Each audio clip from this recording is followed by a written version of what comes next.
మీకు కాఫీ తాగే ముందు నీళ్లు తాగే అలవాటు ఉందా? అయితే మీకోసమే తప్పక చూడండి. శరీరానికి ఉల్లాసాన్ని, ఉత్తేజాన్ని అందించేది టీ, కాఫీలు. బాగా ఒత్తిడిలో ఉన్నప్పుడు, అలసిపోయినప్పుడు వీటిని తాగితే ఆ హాయే వేరు.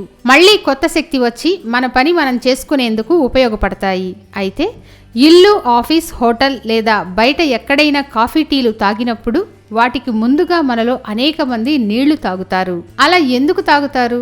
అసలు ఎందుకు తాగాలి తెలుసుకుందాం రండి. రసాయన శాస్త్రంలో ఆమ్లాలు, క్షారాలు అని ద్రవాలను విడదీసే 2 విభాగాలు ఉన్నాయి. అయితే ఏదైనా ఒక ద్రవం ఆమ్లమా, క్షారమా అని తెలుసుకునేందుకు మాత్రం pH విలువ ఉపయోగపడుతుంది. pH స్కేలుపై 1 నుంచి 14 వరకు స్కోర్ ఉంటుంది. 7 కన్నా తక్కువ విలువ ఉంటే ఆ ద్రవాన్ని ఆమ్లమని, 7 కన్నా ఎక్కువ విలువ ఉంటే ఆ ద్రవాన్ని క్షారమని అంటారు. అయితే 7 విలువ ఉంటే ఆ ద్రవాన్ని తటస్థ ద్రవమని పిలుస్తారు.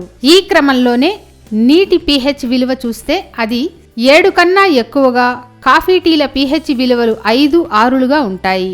కాబట్టి కాఫీ, టీలు ఆమ్లత్వాన్ని కలిగి ఉంటాయి. నీరు క్షార స్వభావాన్ని కలిగి ఉంటుంది. కాఫీ, టీలను తాగితే సహజంగానే అవి ఆమ్ల స్వభావం కలిగి ఉండడం చేత అవి మన పొట్టలో అల్సర్లను, పేగులకు పుండ్లను, క్యాన్సర్లను కలిగిస్తాయి.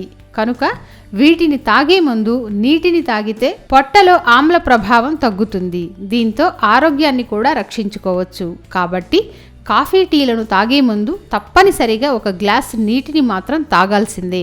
చూశారు కదా ఫ్రెండ్స్, ఇటువంటి ఆరోగ్యకరమైన విషయాలను అందించాలన్నదే మా ఛానల్ యొక్క ముఖ్య ఉద్దేశం. దీనికి మీరు చేయవలసిందల్లా మా ఛానల్ను సబ్స్క్రైబ్ చేసుకోండి. మీ సలహాలను, సూచనలను తప్పక పంపించండి.